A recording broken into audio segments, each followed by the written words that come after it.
Alors l'idée là c'est qu'on va faire des petits godets en fait de sauge officinale. Donc dans un potager c'est toujours intéressant de mettre des aromatiques parce que c'est des plantes qui sont mellifères en fait qui attirent les insectes. Donc pour l'idée de faire des petits godets, nous on a récupéré des planches d'œufs en fait chez des commerçants.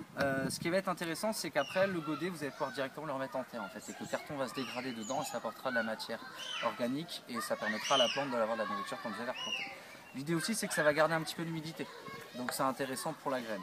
Un petit conseil, mettez ces godets là dans un bac ou dans un petit récipient, par exemple ce qui vous mettez en dessous des jardinières, parce que si vous arrosez un petit peu trop, comme c'est poreux, ça peut couler un peu. Donc voilà, mettez ça dans un petit récipient en dessous.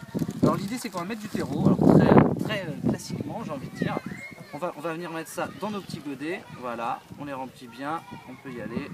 Alors, après l'idée c'est de prendre des graines. Alors, les graines, une petite astuce, c'est qu'en fait, plus elles sont petites, plus on les met à la surface, plus elles sont grosses, plus on les met en profondeur. Donc imaginez qu'un bulbe, ça va être assez profond, et des graines très fines, comme par exemple du lin, on va les mettre sur le sol, on va juste passer un petit coup de griffe, mettre les graines à ras du sol, taper avec le dos d'appel, et il n'y aura que ça à faire, bien sûr arroser. Mais ça, c'est un grand classique, et c'est tout. Donc là, on a des graines qui sont pas très grandes. Alors, attendez, elles s'échappent. Qui sont pas très grandes, donc on va les mettre, ce que je propose de les mettre en poquet en fait pour commencer, pour être sûr qu'en fait dans chaque godet les graines vont pousser.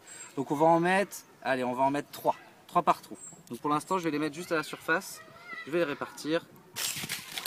Maintenant que vous êtes comme ça, vu que la graine n'est pas très importante, on va juste l'enfoncer très légèrement et on va venir recouvrir en fait avec le terreau qu'il y a sur le côté, vous voyez comme ça. Voilà, là, ici c'est pareil, voilà. L'idée après, c'est d'arroser tout de suite. Voilà. La graine pour qu'elle germe, en fait, il faut certaines conditions et il faut qu'il y ait de l'humidité.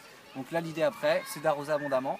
Et une fois que c'est parti, n'oubliez pas de continuer à arroser. Si les 3 graines sortent, divisez et repiquez-les dans d'autres godets que vous mettez à côté. Et une fois que le plan est bien costaud, un petit conseil, c'est de redécouper bien là, vous voyez, parce que le carton va un petit peu se dégrader. Et vous pouvez le mettre directement en terre ou dans un pot plus gros, si vous voulez garder la plante en pot. Voilà.